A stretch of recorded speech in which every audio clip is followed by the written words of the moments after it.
I woke up in complete darkness, my left wrist chained to a rusted pipe, the smell of mold filling my lungs with every shallow breath. For 36 years, I had been the invisible daughter, the one who was never quite good enough, never quite loved enough. I accepted it. I stayed silent. I thought silence was the price of belonging, but I never imagined my own sister would chain me in our parents' basement and leave me to die. The last thing I saw before she locked that door was her smile, cold, satisfied, triumphant. Her words still echo in my head. You deserve to disappear. This empire is mine now. She didn't know I was recording everything. She didn't know our family doctor had already started asking questions.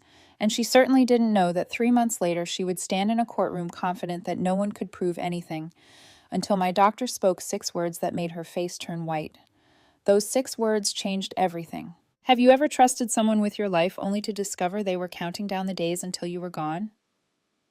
My name is Amy Ford. I'm 36 years old, a financial accountant at a mid-sized firm in the city, and I have a heart condition that requires daily medication to keep me alive. For most of my adult life, I've been the daughter who left the one who built a career instead of staying home, the one who chose freedom over family obligation. I never realized that choice would nearly cost me everything. The phone call came on a Tuesday afternoon, 2 weeks before everything fell apart. Mom's voice was strained, confused. An insurance company had sent a letter flagging unusual billing patterns in their medical claims. Dad couldn't make sense of the financial language. They needed someone who understood numbers. They needed me. Not because they valued my opinion. In 36 years they'd rarely asked for it, but because I was useful. I told myself it didn't matter why they called. They called. That was enough. I drove the 4 hours home on a gray October morning, my heart medication tucked in my purse in a fresh sealed bottle. 8 months had passed since my last visit. The house looked the same, white siding, black shutters, Mom's roses still blooming, despite the chill. But when I walked through the front door, something felt different. The air was heavier somehow, tense. Lila greeted me with a smile that didn't reach her eyes. My younger sister had always been the golden child, the one who stayed close, who sacrificed her own ambitions to care for our aging parents. At least that was the story everyone believed. She hugged me briefly, her body rigid. You didn't have to come all this way. It's probably just a clerical error. I can handle it. At dinner that night, the familiar dynamics played out like a script we'd rehearsed for decades. Every conversation circled back to Lila, how tired she was, how much she'd given up, how lucky our parents were to have her. My recent promotion went unmentioned. My life in the city was treated as a footnote, something vaguely selfish. I smiled and nodded and swallowed the old familiar ache. Over dessert, Mom mentioned casually that they'd updated their will. 70% to Lila, 30% to me.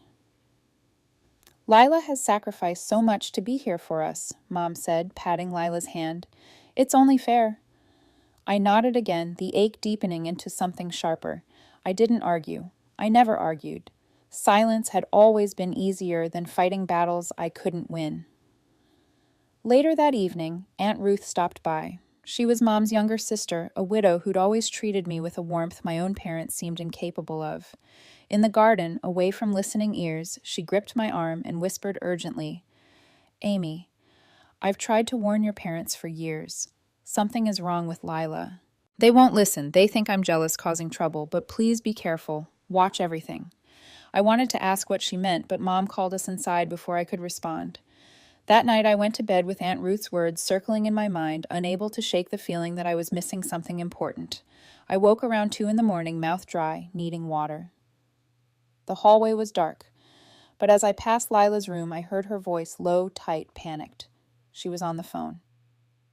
The insurance company sent a letter. She's here now, asking questions. We need to move faster, Mark. I don't have the money yet. I froze in the shadows, barely breathing. What money? Move faster on what? And who was Mark? I stood there in the darkness, my heart pounding against my ribs, and realized I didn't know my sister at all. I barely slept the rest of that night. Every time I closed my eyes, I heard Lila's panicked voice echoing in my head. The insurance company sent a letter. She's here now. We need to move faster. By morning, I had dark circles under my eyes and a growing knot of dread in my stomach. I needed answers, but I had no idea how to get them without tipping Lila off that I'd overheard her phone call. At breakfast, I tried to act normal. I poured myself coffee, asked Mom about her doctor's appointments, made small talk about the weather. But Lila watched me the entire time, her eyes sharp and calculating. She must have sensed something had shifted because halfway through the meal, she set down her fork and looked at me with an expression I'd never seen before. Cold. Almost threatening. You know, Amy, you've been silent so long that no one in this family considers your opinion anymore, she said, her voice casual, but her words cutting like glass. Mom and Dad consult me on everything, the finances, the medical decisions, the house. You're basically a guest here. Mom didn't even flinch. Dad kept eating his eggs. I sat there stunned, feeling the truth of her words, even as I recognized them for what they were, a calculated strike designed to make me feel powerless, to discourage me from asking questions. But underneath her confident delivery, I heard something else. Desperation. She was trying too hard to push me away, which meant she was afraid of what I might find. After breakfast, I told my parents I was going for a drive to clear my head. Instead, I went straight to Aunt Ruth's house on the other side of town. She opened the door before I even knocked, as if she'd been expecting me. "You heard something, didn't you?" she asked, leading me into her small living room filled with family photos and the smell of lavender. I told her about the phone call, about Lila's strange behavior, about the words that had been haunting me all night. Ruth listened, without interrupting, then disappeared into her bedroom and returned with a worn notebook. 5 years ago, I noticed Lila spending money she shouldn't have, Ruth said, settling into her chair across from me. Designer clothes when she claimed she had no income. A new car she said was a gift from a friend. Expensive vacations she couldn't possibly afford. I told your mother. I showed her bank statements. I'd found receipts that didn't make sense. Do you know what she did? I shook my head. She accused me of being jealous. Ruth continued, her voice heavy with old pain. She said I was trying to cause family drama, trying to turn her against her own daughter. After that, I was pushed out. Holiday invitations stopped coming. Phone calls went unanswered. I became the difficult sister who couldn't be trusted. She handed me the notebook. Inside were pages and pages of observations, dates, suspicious incidents, 5 years of watching from the outside, documenting everything she couldn't prove. Your silence was never virtue, Amy, Ruth said, meeting my eyes. It was permission. The longer good people stay quiet, the further the wicked advance. I stayed quiet too long. I let them push me away instead of fighting harder. Don't make my mistake.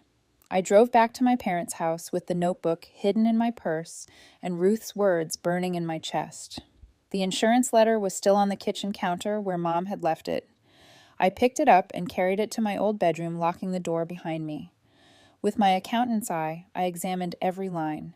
The insurance company had flagged $47,000 in suspicious charges over 18 months. Duplicate billings for the same procedures. Treatments at medical facilities my mother had never visited. Medications that were never prescribed by her doctors. This wasn't a clerical error. This was systematic fraud, carefully constructed to avoid detection. Someone had been stealing from my parents' medical fund, and they'd been doing it for a long time. My hands trembled as I set the letter down. I thought about Lila's desperate phone call about the mysterious Mark and the money she didn't have yet. The pieces were starting to form a picture I didn't want to see. That afternoon, Dr. Wright stopped by to check on Mom. He'd been our family physician for 15 years, a kind man in his early 60s who remembered every birthday and never rushed through appointments. After examining Mom, he found me in the living room and frowned. "Amy, you don't look well," he said, studying my face with professional concern. "Your color is off. Have you been taking your heart medication regularly?" I assured him I had. I'd brought a fresh bottle sealed in full. Dr. Wright didn't look convinced. Any dizziness, irregular heartbeat. Before I could answer, Lila appeared in the doorway. Her smile perfectly calibrated. "She's just tired from the long drive," she said smoothly, sliding between us. "I'll make sure she gets plenty of rest, Doctor." Wright held my gaze for a moment longer, then handed me his business card. "Call me directly," he said quietly. "Any time, day or night." That evening, after everyone had gone to bed, I crept down the hallway to Lila's home office. I told myself I was looking for more financial records, something to confirm or deny what the insurance letter suggested. The door was unlocked. Inside her desk was cluttered with papers and unopened mail. A drawer on the left side was slightly open, as if she'd been rushing and forgotten to close it. I pulled it wider and found a document that made my blood run cold. A loan agreement. $150,000 borrowed from someone named Mark Sullivan. Interest rate 18%. Due in 45 days. I stared at the numbers, my accountant's brain calculating automatically. This wasn't just fraud. My sister was drowning in debt, and the deadline was approaching fast. Desperate people do desperate things. And I was starting to understand just how desperate Lila had become. I couldn't sleep that night. The loan agreement burned in my mind like a brand. $150,000 at 18% interest due in 45 days. That kind of desperation doesn't come from nowhere. There had to be more, and I was determined to find it. The next morning, I waited until Lila left for what she called a doctor's appointment, and my parents settled into their routine of morning television. Then I locked myself in my old bedroom and made a phone call that would change everything. I dialed the family attorney, Mr. Henderson, a man who had handled my parents' legal affairs for over 20 years. I kept my voice casual, professional. Hi, Mr. Henderson, this is Amy Ford. I'm helping my parents organize some documents for tax planning purposes, and I wanted to confirm a few details about the current estate arrangements. He was happy to help. We chatted about the property, the accounts, the basic structure of the will. Then he said something that made my heart stop. Of course, the original 50-50 split was quite standard for families with 2 children, but your sister explained that you preferred the revised arrangement. She said you felt guilty about not being present for your parents' care and wanted Lila to receive a larger share. I gripped the phone so hard my knuckles turned white. I see, I managed to say. And when exactly did I communicate this preference? Oh, about 14 months ago. Lila brought a signed letter from you authorizing the change. I have it on file if you'd like a copy. A signed letter. I had never written any letter. I had never agreed to anything. For over a year, Lila had been lying to the attorney, to our parents, to everyone. She had forged my signature and stolen my inheritance right in front of the people who were supposed to protect me. I thanked Mr. Henderson and hung up, my hands shaking. Now I knew Lila was capable of sustained, calculated deception. She wasn't just stressed or desperate in the moment. She had been planning and executing a long-term scheme for years. I needed to understand the full scope of what she had done. I crept into Dad's study while my parents dozed in the living room. His desk was cluttered, but organized in that particular way. Older men keep their finances, stacks of bank statements, insurance papers, tax documents going back a decade. I pulled everything I could find and spread it across the floor. With my accountant's training, I began cross-referencing the suspicious insurance claims with the bank statements. The pattern emerged within an hour. Over the past 5 years, Lila had siphoned approximately $200,000 from the family medical fund. She had created fake invoices billed for treatments my mother never received and funneled the payments into accounts she controlled. The $150,000 loan from Mark Sullivan suddenly made terrible sense. Lila had tried to replace the stolen money through a real estate investment. It had failed. Now she owed Mark, on top of everything she had already taken, $350,000 in total. If anyone discovered the truth, she would face prison. And I had just discovered the truth. I finally understood why Lila was so desperate to push me away. I wasn't just an inconvenience to her. I was an existential threat. The moment I reported what I knew, her entire life would collapse. I didn't waste another minute. I photographed every document with my phone, the bank statements, the insurance claims, the loan agreement, the forged letter on file with the attorney. I opened my email and sent everything to Aunt Ruth with a message that still haunts me. If anything happens to me, give these files to the police immediately. Do not wait. Do not give Lila a chance to explain. Just call the authorities. Then I texted my lawyer friend in the city. Family emergency. Possible fraud case involving my sister. If you don't hear from me in 24 hours, call my Aunt Ruth and contact the authorities. I'm not being dramatic. Please take this seriously. As I gathered the documents to put them back, I noticed my medication bottle sitting on the nightstand. I picked it up and frowned. It felt lighter than it should have. I had brought a fresh sealed bottle, enough pills for 2 weeks, but when I shook it, the rattle seemed wrong. I opened the cap and counted. There should have been 28 pills. There were 12. My mind raced, but I talked myself out of the obvious conclusion. The bottle had been sealed. I must have miscounted at the pharmacy. I was stressed, not thinking clearly. I set the bottle down and focused on what mattered most, getting out of this house. I packed my bag in under 5 minutes. I called for a rideshare on my phone and watched the app show the driver approaching. 7 minutes away. I could make it. I grabbed my purse, my overnight bag, and headed for the front door. The foyer seemed longer than I remembered. My legs felt heavy, unsteady. I told myself it was just adrenaline, just fear, but halfway across the marble floor, my heart stuttered in my chest. Not the normal rhythm I'd lived with for years. Something wrong, something dangerous. My vision blurred at the edges.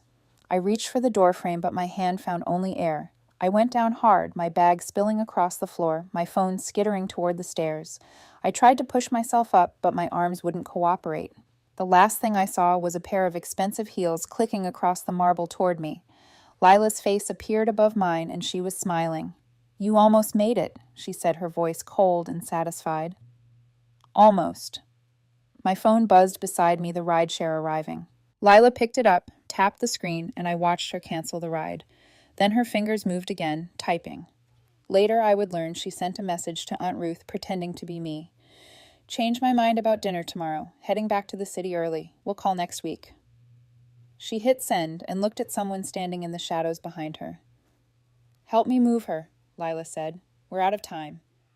I woke to darkness, so complete it felt like being buried alive. Cold concrete pressed against my cheek.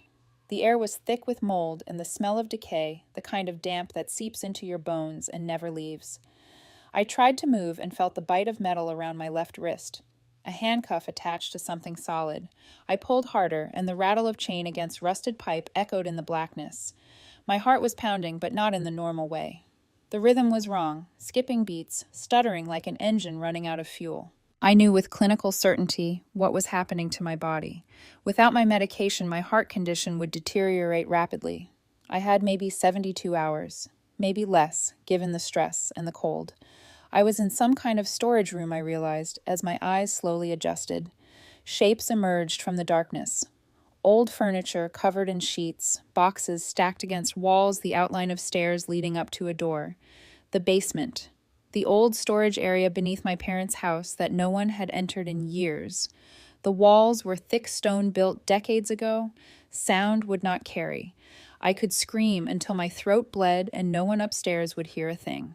I don't know how long I sat there in the dark before I heard the scrape of a door opening above. Light cut down the stairs, a flashlight beam that made me squint after so much blackness. Footsteps descended slow and deliberate. Then Lila appeared, standing over me with the flashlight pointed at my face. She looked different. The mask she had worn our entire lives was gone. In its place was something cold, something that had been hiding beneath the surface for years, waiting for this moment. "You're awake," she said. "Good. I wanted you to understand before the end." I tried to speak, but my throat was dry, my voice barely a whisper. "Why?" Lila laughed, a sound without any warmth. "You want to know why, Amy, really why? Because you left. You got to escape while I was trapped here. You packed your bags and drove away to your apartment, your career, your freedom. And what happened to me? Lila, you're the good daughter. Lila, stay close to Mom and Dad. Lila, sacrifice everything." She began to pace her heels, clicking against the concrete. "For 15 years, I've been their unpaid nurse, their therapist, their emotional punching bag. Every holiday, every crisis, every 3 a.m. phone call about Dad's blood pressure or Mom's anxiety, that was me. I held Mom's hand through chemotherapy while you sent flowers from the city.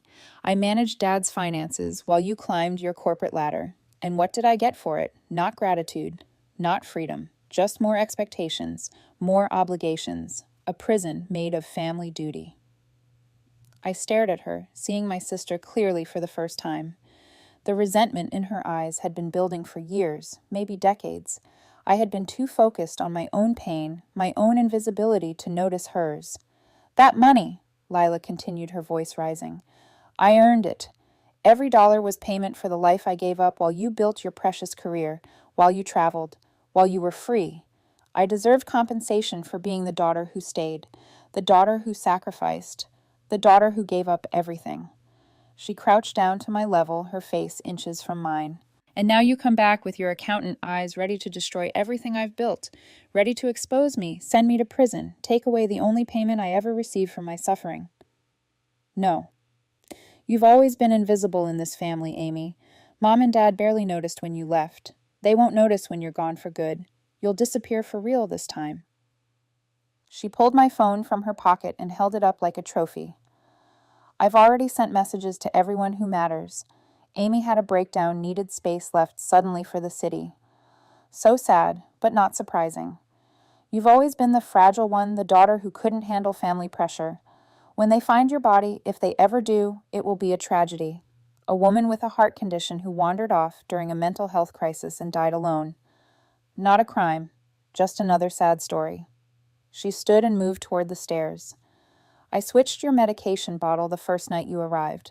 You've been taking half doses for 3 days. Without your pills, your heart will fail within 72 hours, maybe sooner given the stress. She paused at the bottom of the stairs, looking back at me one final time. Goodbye, Amy. I'd say I'm sorry, but I'm not. You escaped when I couldn't. Consider this the price of your freedom. The door closed behind her. The darkness swallowed me whole. I let myself cry for exactly 5 minutes. I allowed the fear and the grief and the betrayal to wash over me in waves. Then I stopped. I wiped my face with my free hand and began to think. I was not going to die in this basement. I was not going to disappear quietly while Lila continued her life above me, pretending to be the grieving sister who lost poor, fragile Amy. I took inventory of what I had. My left wrist was cuffed to a pipe, but my right hand was free. I still wore my smartwatch. I pressed the button and the screen glowed to life. 34% battery. No cellular signal this deep underground, but the watch had a voice recording function.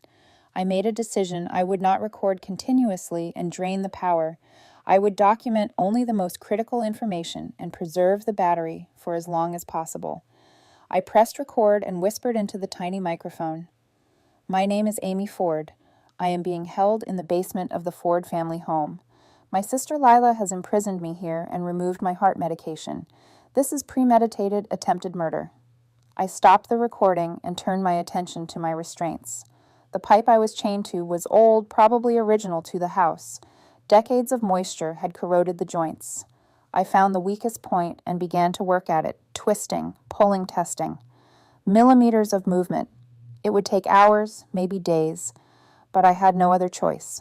Time became meaningless in the dark.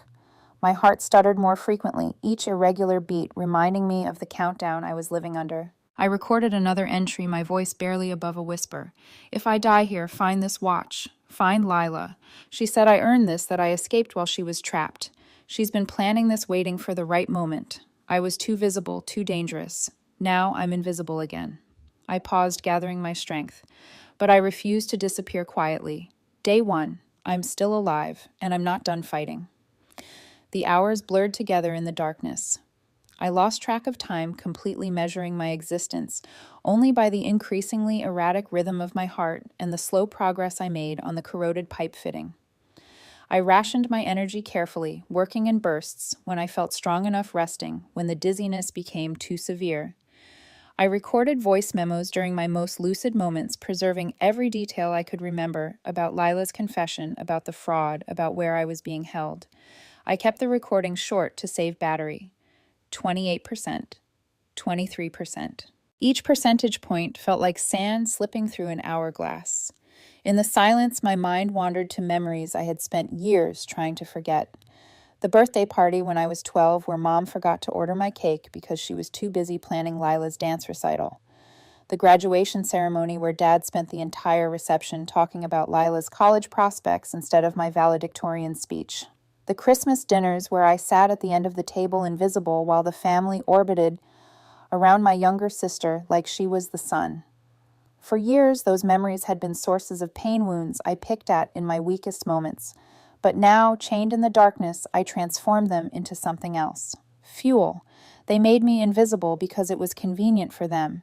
They overlooked me because noticing me would have required effort they didn't want to give. And Lila was making me disappear now because I had finally become visible. I had seen the truth. I had documented it. I had become dangerous. I would not die in the dark. I would not give her the satisfaction. By what I estimated was hour 36, I had created real movement in the pipe fitting. The joint was loosening, grinding against decades of corrosion. Not enough to escape yet, but enough to give me hope. What I didn't know then, what I only learned later, was that I wasn't the only one fighting for my life. Aunt Ruth received my fake text message the evening I was taken. She read it twice, frowning at her phone. The words were wrong. I always wrote going home when I meant my apartment in the city. I never said heading back. And I would never cancel our dinner plans with a text message after everything she had shared with me about Lila. Ruth tried calling my phone.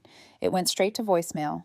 She called my parents' house, and Lila answered with a cheerful voice that set Ruth's teeth on edge.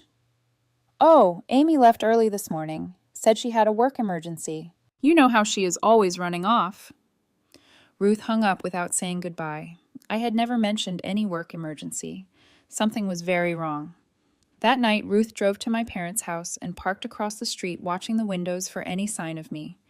She saw Lila moving through the living room, smiling relaxed. She saw my parents watching television as if nothing had happened, but she never saw me. The next morning, Dr. Wright called to confirm my cardiology appointment scheduled for the following week. He got my voicemail. He tried again an hour later. Same result. Concerned, he called my parents' house. Lila answered and explained that I had returned to the city unexpectedly, some kind of family emergency at work. Dr. Wright thanked her and hung up, but something nagged at him. In 15 years of treating my heart condition, I had never missed an appointment without calling to reschedule. Never. Not once. He pulled my medical file and reviewed my medication requirements. If I had been without my metoprolol for 48 hours or more, I could be experiencing dangerous arrhythmia, the kind that leads to cardiac arrest. He found the emergency contact number I had listed on my intake forms years ago and dialed. Mrs. Patterson. "This is Dr. Thomas Wright. I'm Amy Ford's cardiologist. I'm worried about her. Something isn't right." Ruth was still parked outside my parents' house when her phone rang. She listened to Dr. Wright's concerns, and the pieces fell into place with terrible clarity. The fake text, the lie about a work emergency, Amy's heart condition, and missing medication. This wasn't a misunderstanding. This was something much darker. "Dr. Wright, I need you to come to the Ford house right now. Don't tell them why. Just come." 20 minutes later, Ruth watched Dr. Wright's car pull into the driveway. She met him at the front door, and together they rang the bell. Lila answered, surprise flickering across her face before she composed herself. "Dr. Wright, Aunt Ruth, what brings you both here?" She had no choice but to let them in. Refusing would have raised immediate suspicion. While Lila made tea in the kitchen, Ruth excused herself to use the bathroom. She walked slowly down the hallway past family photos and closed doors until she reached the entrance to the basement. She paused there, barely breathing, and listened.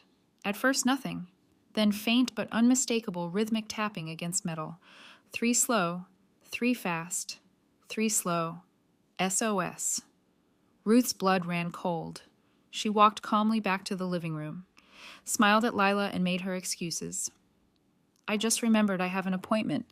Dr. Wright, would you mind staying to check on my sister? I worry about her blood pressure." In her car, hands shaking, Ruth dialed 911. "I need to report a possible kidnapping. My niece may be held against her will in the basement of her family home." She gave the address, then called Dr. Wright's cell. "Stay there. Keep Lila distracted. Police are on their way." In the basement, my strength was fading.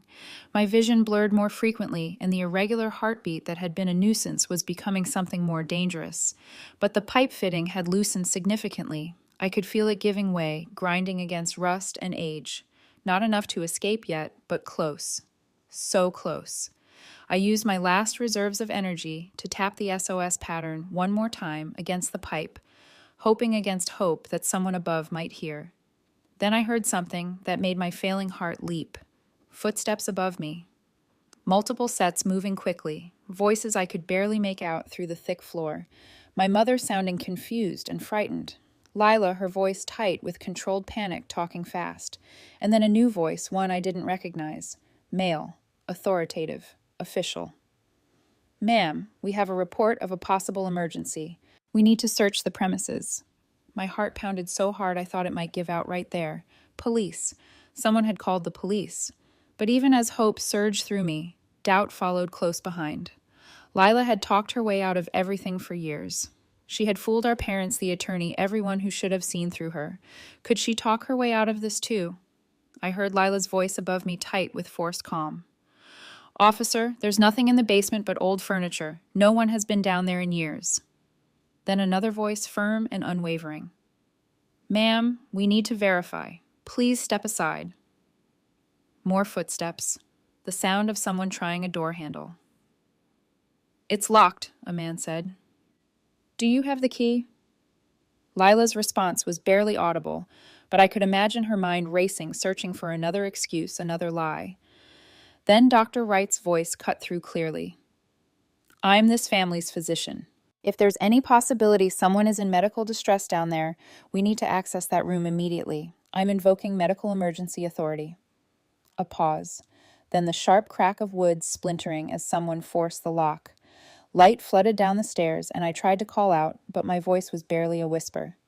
Footsteps descended rapidly. A flashlight beam swept across the cluttered basement and found me slumped against the wall. My skin gray, my lips tinged blue, one hand still wrapped around the pipe fitting.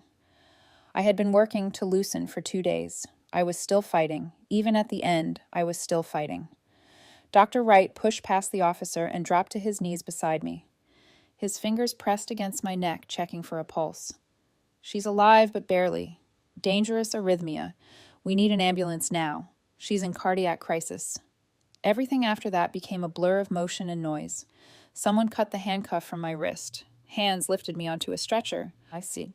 I remember the shock of cool night air on my face as they carried me out of the house. I remember the red and blue lights painting the front lawn in alternating colors. And I remember with perfect clarity the moment I locked eyes with Lila in the hallway. She stood between 2 police officers, her face pale, her carefully constructed world crumbling around her. Neither of us spoke.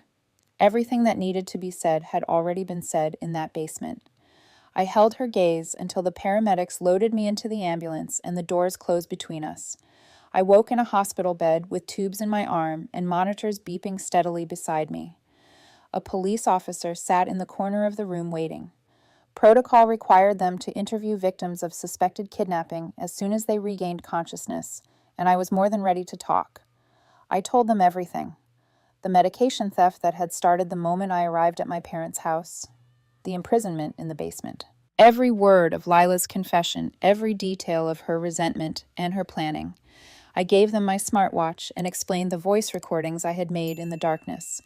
I gave them Aunt Ruth's contact information and told them about the evidence I had emailed her before my collapse. I told them about the forged letter changing the will, the $200,000 in embezzlement, the loan from Mark Sullivan. By the time I finished, the officer had filled nearly 20 pages of notes. That evening, the police arrested Lila at our parents' house. She was charged with kidnapping, attempted murder, and fraud. Mark Sullivan was brought in for questioning the same night. He immediately requested a lawyer and refused to answer any questions. But I knew his silence wouldn't last.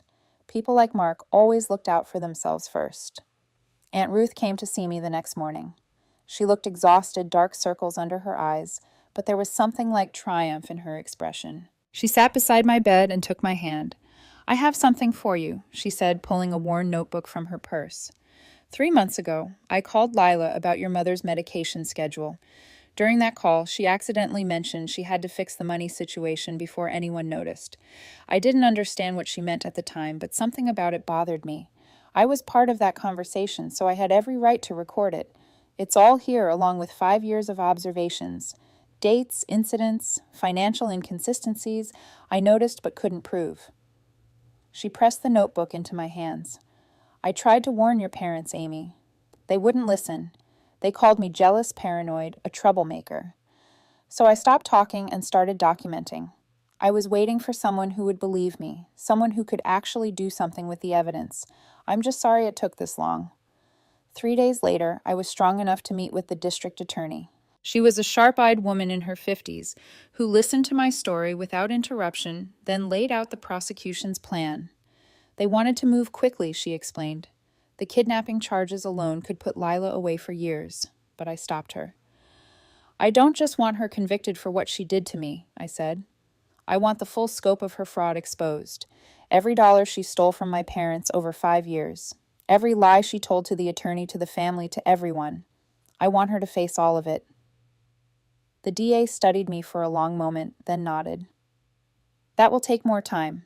We'll need forensic accountants to analyze the financial records. I handed her my phone. I photographed everything before she took me. Bank statements, insurance claims, the forged letter, the loan agreement. It's all there. Over the next 2 weeks, a team of forensic accountants worked through the documents I had gathered. They confirmed what I already knew. Approximately $200,000 had been siphoned from my parents' medical fund over 5 years. Combined with the loan from Mark Sullivan, Lila's total debt exceeded $350,000. I made one additional request during this time. I wanted a media blackout on my survival until Lila was formally indicted. I don't want her to know exactly what evidence we have, I explained.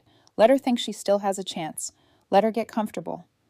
When we walk into that courtroom, I want her completely unprepared for what's coming. 2 weeks after my rescue, I stood in my hospital room, finally strong enough to leave. My heart was stable again. My medication adjusted my body, slowly recovering from the trauma it had endured. I was packing my few belongings when my lawyer called. Lila posted bail this morning, she said. She's hired Richard Thornton as her defense attorney. I recognized the name. The most expensive criminal lawyer in the state, known for getting wealthy clients acquitted through aggressive tactics and media manipulation. There's more, my lawyer continued. She's already giving interviews. She went on Channel 7 this morning and told them you've had mental health struggles for years. She's calling this a tragic misunderstanding fueled by sibling rivalry. She's playing the victim, Amy, and some people are believing her. I felt my jaw tighten. The old Amy might have crumbled at this news, might have let Lila's lies go unchallenged, because fighting back was too hard, too exhausting. But I wasn't the old Amy anymore. I had survived 2 days chained in a basement. I had stared death in the face and refused to surrender. I was done being invisible, done being silent, done letting my sister control the narrative. Then let's give her the trial she's asking for, I said. Let her think she's winning. When we walk into that courtroom, I want her to have no idea what's about to hit her. The next 6 months became a war of patience and strategy. Lila's defense attorney filed motion after motion requesting delays, challenging evidence, trying to postpone the inevitable. But the prosecution argued successfully that the overwhelming evidence and concerns about witness intimidation warranted moving forward. A trial date was set. And while the legal system ground through its processes, Lila launched her counterattack. She hired private investigators to dig into my past, searching for anything that could discredit me. She created a public relations campaign portraying herself as the real victim, the devoted daughter being persecuted by her mentally unstable sister. She gave tearful interviews to local news stations, dabbing her eyes with tissues, as she described my supposed history of emotional breakdowns. Amy has struggled with her mental health for years, she told one reporter. I was trying to help her during a crisis, and somehow that's been twisted into something criminal. This is a family tragedy, not a crime. Some of our extended family began to believe her. Cousins who had barely spoken to me in years suddenly had opinions about my mental state. But those who watched Lila closely noticed something else. She had lost weight, her clothes hanging loosely on her frame. She snapped at her own attorney during pretrial hearings. She checked her phone obsessively, as if waiting for bad news. The stress was eating her alive, no matter how composed she tried to appear. During one hearing, when the judge denied her motion to exclude my smartwatch recordings as evidence, I watched her hand tremble as she wrote notes on her legal pad. The cracks in her facade were spreading. Then came the discovery that shattered her defense strategy completely. During the pretrial evidence exchange, the prosecution obtained Lila's text message history with Mark Sullivan. What they found was devastating. In messages sent weeks before my imprisonment, Lila had discussed her backup plan if things went wrong. If it comes down to it, I'll say you forced me, she had written. Your fingerprints are on the handcuffs. Your car was seen at the house. You're the violent ex-boyfriend who threatened me into helping. I'll cry on the stand. Everyone will believe me. She had been planning to sacrifice Mark from the very beginning. When Mark's attorney showed him these messages, his loyalty evaporated in an instant. Within 48 hours, Mark accepted a plea deal from the prosecution, full testimony against Lila in exchange for a reduced sentence. He would tell the jury everything, the planning conversations, his role in moving my unconscious body to the basement, Lila's instructions about disposing of my medication. Lila learned of his betrayal the morning of jury selection. A bailiff later told prosecutors what he heard in the courthouse bathroom, Lila screaming into her phone, her voice raw with rage. "You promised, you swore you would never turn on me." The composed, sympathetic victim she had been performing for the cameras was nowhere to be found. The real Lila was emerging, and she was terrified. But the worst blow came 3 months before trial when a woman named Sarah contacted the district attorney's office. I never knew Sarah existed until the prosecutor told me her story. 4 years earlier, Sarah had worked with Lila at a financial consulting firm. Lila had approached her about a guaranteed investment opportunity, convincing Sarah to lend her $50,000. The money was never repaid. When Sarah threatened to report the theft, Lila responded with subtle but unmistakable threats implications about Sarah's job security references to the custody battle Sarah was fighting for her children. Sarah was too afraid to pursue it. She walked away from the money and tried to forget. But when she saw news coverage of my case, she recognized the pattern. The manipulation, the financial exploitation, the willingness to destroy anyone who threatened exposure. Sarah came forward to testify. The prosecution added her testimony to establish what they called prior bad acts, legal proof that my case was not an isolated incident, but part of a calculated pattern of fraud and predation. Lila had done this before. She would have done it again. The trial began on a cold Tuesday morning. The courtroom was packed with reporters, family members, and strangers drawn by the sensational coverage. Lila arrived dressed in modest, sympathetic clothing, her hair pulled back, simply her makeup minimal. She attempted to smile at the jury as she took her seat, but those of us watching closely could see the truth. Her hands trembled slightly in her lap. Her smile never reached her eyes. When the courtroom door banged open as a latecomer rushed in, she startled visibly, her composure cracking for just a moment.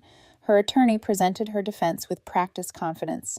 Amy Ford was a stressed, emotionally unstable woman who had misinterpreted a family dispute. The so-called imprisonment was actually Lila trying to help her sister during a mental health crisis. "This is a tragic case of sibling misunderstanding," he argued, "not attempted murder. Lila Ford is a devoted daughter who sacrificed her own dreams to care for her aging parents. She is not a criminal. She is a victim of her sister's delusions." Lila nodded along to every word. But during a break, a court reporter saw her in the hallway standing alone with her eyes closed and her lips moving silently, rehearsing lines perhaps, or praying, or simply trying to hold herself together as everything she had built crumbled around her. The prosecution called witness after witness. Mark Sullivan described every detail of the plan in exchange for his reduced sentence. Sarah told her story of manipulation and theft. Aunt Ruth presented her notebook of 5 years of documented suspicions. The forensic accountant explained the $200,000 in embezzlement, and then came the final witness. The prosecution calls Dr. Thomas Wright. Lila's attorney objected immediately. What new information can a family doctor possibly provide? This is cumulative and unnecessary. The judge overruled him. Dr. Wright took the stand. Lila watched him with forced calm. After all, what harm could a doctor do?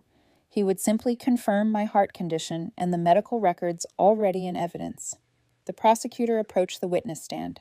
"Dr. Wright, based on your 15 years treating Amy Ford and your medical examination after her rescue, what is your professional conclusion about what happened to her?" Dr. Wright turned to face the jury directly. His voice was steady, certain, and devastating. "She was dying," he said, "and not by accident." The courtroom fell completely silent as Dr. Wright continued his testimony. Every person in that room seemed to hold their breath. "I have treated Amy Ford's cardiac condition for 15 years, he said, his voice carrying the weight of medical authority.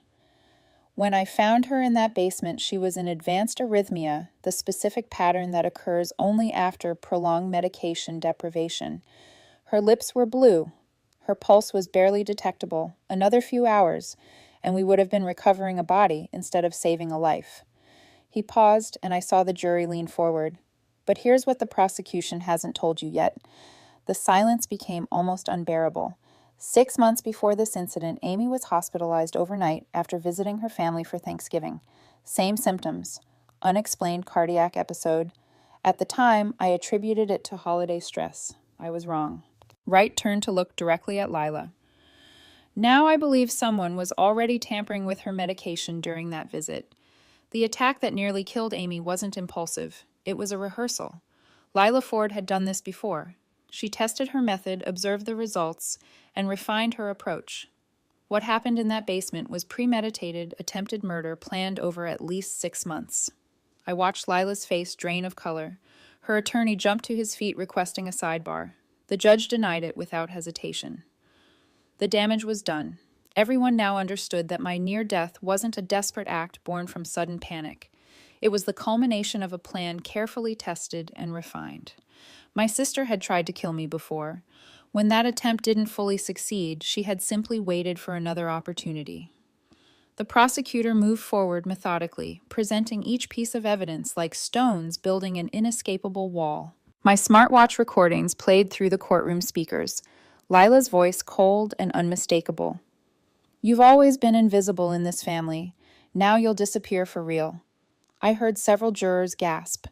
The recording continued capturing every word of Lila's confession, her explanation of how she had switched my medication, her certainty that no one would ever suspect her.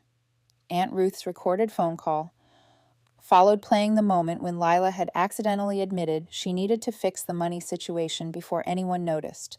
The prosecution pointed out the date 3 weeks before my visit. More evidence of planning. Mark Sullivan took the stand next. He looked smaller than I remembered, diminished by consequence. He confirmed everything under oath, the planning conversations, how Lila had prepared the basement in advance, her instructions about hiding my medication, and most damning, her backup plan to blame him. "She told me I was the perfect fall guy," Mark said flatly. "My fingerprints on the handcuffs. My car seen at the house.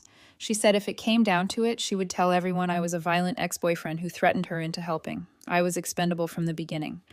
Sarah testified next, her voice shaking, but determined as she told the jury about the $50,000 Lila had stolen years earlier. "I was afraid of her," Sarah admitted. "When I saw the news about Amy, I knew I couldn't stay quiet anymore."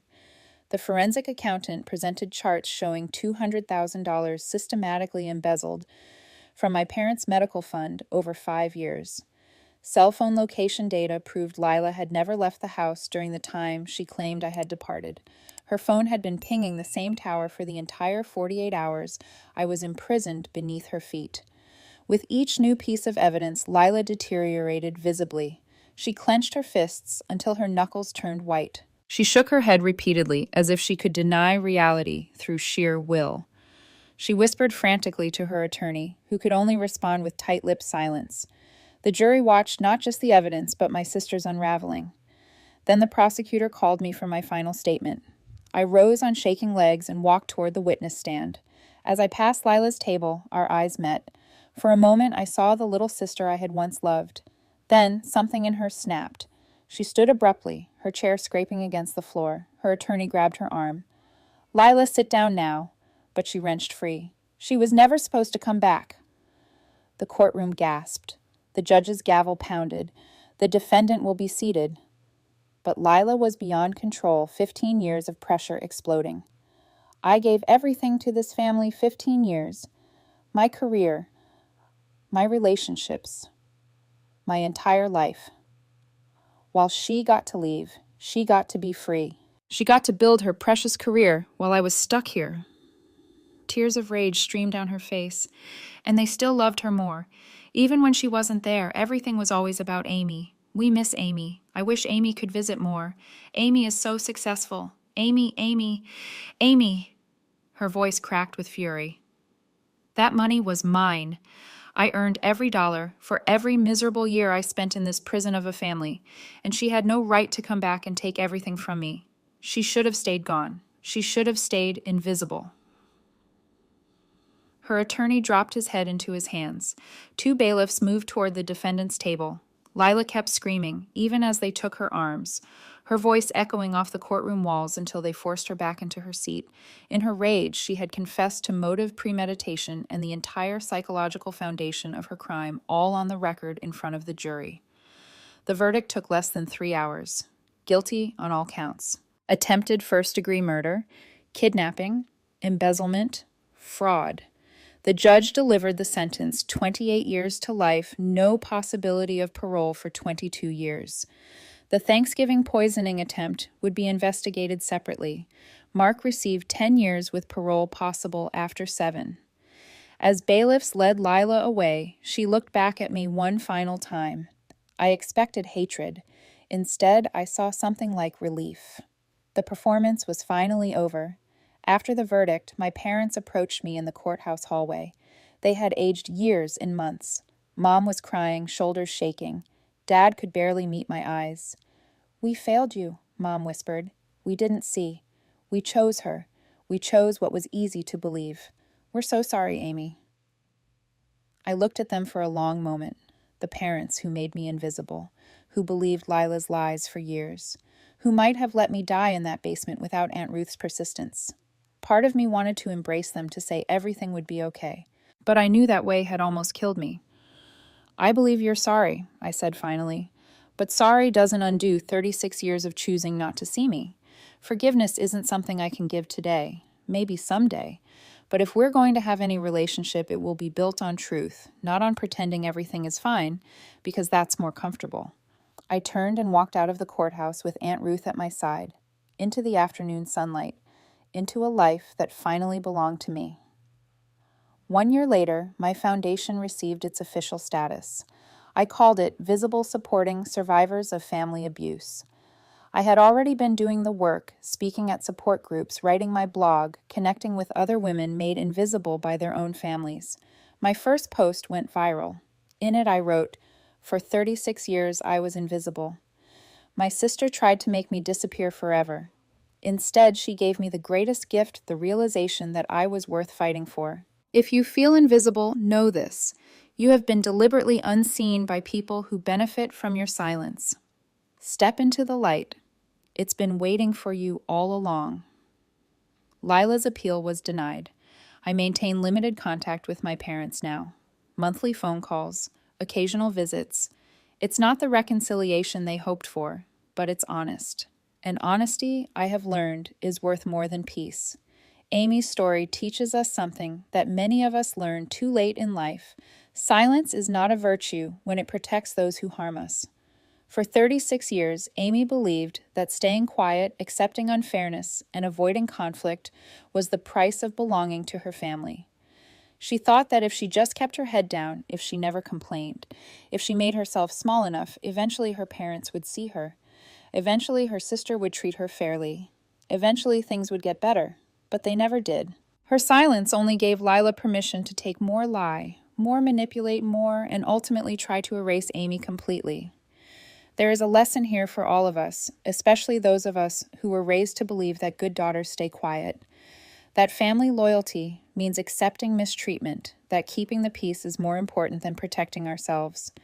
These beliefs are not wisdom. They are chains. And sometimes the people who benefit most from our silence are the very ones who taught us to stay quiet in the first place.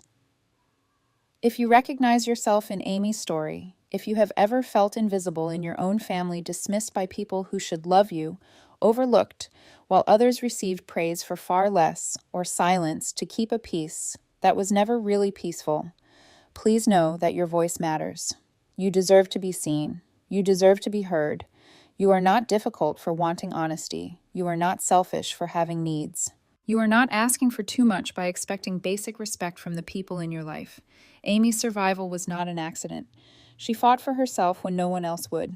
She documented the truth. She refused to die in the darkness. And when she emerged, she did not pretend everything was fine just to make her parents comfortable. She chose honesty over false reconciliation.